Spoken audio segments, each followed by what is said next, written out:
Hello ছোট্ট বন্ধুরা, আমার চ্যানেল রেমিডাল ক্লাসে সবাইকে স্বাগত।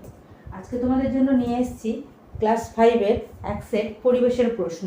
দেখো, যারা এখনও আমার চ্যানেলে নতুন আছো এবং যারা আগের ভিডিওগুলো এখনও দেখোনি, ডেসক্রিপশন বক্সে লিঙ্ক দেওয়া আছে, সেখানে গিয়ে অবশ্যই তোমরা আগের ভিডিওগুলো দেখে নেবে।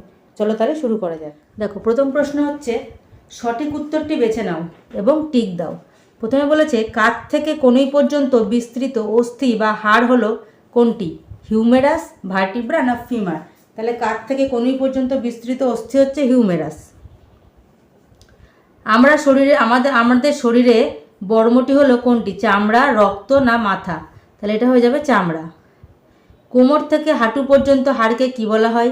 ভার্টিব্রা, ফিমার না লিগামেন্ট? কোমর থেকে হাঁটু পর্যন্ত হাড়কে বলা হয় ফিমার। রোদে আমরা কোন ভিটামিন পাই? এ, ডি না ই? রোদে দাঁড়ালে আমরা ভিটামিন ডি পাই। তারপর দেখো 2 নম্বরে বলেছে শূন্যস্থান পূরণ করো। সারা শরীরে রক্ত যাওয়ার জন্য ছড়িয়ে আছে কি? এটা হবে ধমনী। ড্যাশ পারম্যাঙ্গানেট দূষিত জিনিস জলকে তাড়াতাড়ি ভেঙে জল শোধন করতে পারে? তাহলে এটা হয়ে যাবে পটাশিয়াম পারম্যাঙ্গানেট দিয়ে আমরা কি করি? জল শোধন করি। তাহলে পটাশিয়াম হয়ে যাবে। ওআরএস খেতে হয় কখন? বমি ও পায়খানা হলে আমরা কি খাই? ওআরএস খাই। তারপর বলেছে বালি আর কাদা প্রায় সমান সমান কোন মাটিকে বলা হয়? সেই মাটিকে কি বলা হয়? দোআঁশ মাটি।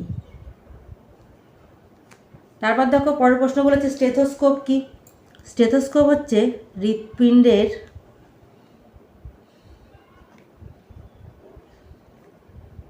আওয়াজ শোনার যে যন্ত্র,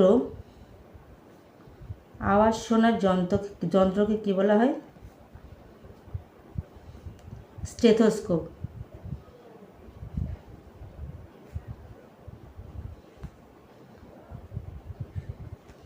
তারপর বলেছে দেখো দুধে লেবুর রস দিলে কি হয়? দুধে লেবুর রস দিলে কি হয় সেটা আমরা সবাই জানি। দুধ কেটে গিয়ে কি হয়? ছানা তৈরি হয়ে যায়। দুধ কেটে গিয়ে ছানা তৈরি হয়। তারপর দেখো যে কোনো দুটি প্রশ্নের উত্তর দাও। গৌড় কি? এগুলো যেহেতু 2.5 নম্বর করে প্রশ্ন, এই জন্য এখানে দুটো প্রশ্নের উত্তর করতে হবে। যেহেতু তোমাদের পরীক্ষা 15-তে, সেই জন্য সেইভাবে প্রশ্ন তৈরি করা হয়েছে। দেখো, গৌড় হচ্ছে জলদাপাড়ায় জঙ্গলে বড় কালো গরুর মতো দেখতে যে সমস্ত বুনো পশু পাওয়া যায় তাদেরকেই গৌড় বলা হয়। দ্বিতীয় প্রশ্ন হচ্ছে ওআরএস কীভাবে তৈরি করা হয়? দেখো, ওআরএস তৈরি করার কিছু পদ্ধতি আছে। প্রথমে জল নিয়ে 20 মিনিট ফোটাতে হবে। এরপর এই জলকে ঠান্ডা করতে হবে। সব শেষে ওই ঠান্ডা জলে একটি গ্লাসে নিয়ে তাতে 1 চামচ চিনি আর 1 চিমটে নুন দিয়ে ভালো করে মেশালে তৈরি হয়ে যাবে ওআরএস। তারপর দেখো 3 নম্বর বলেছে যক্ষ্মা রোগের লক্ষণগুলি কী কী?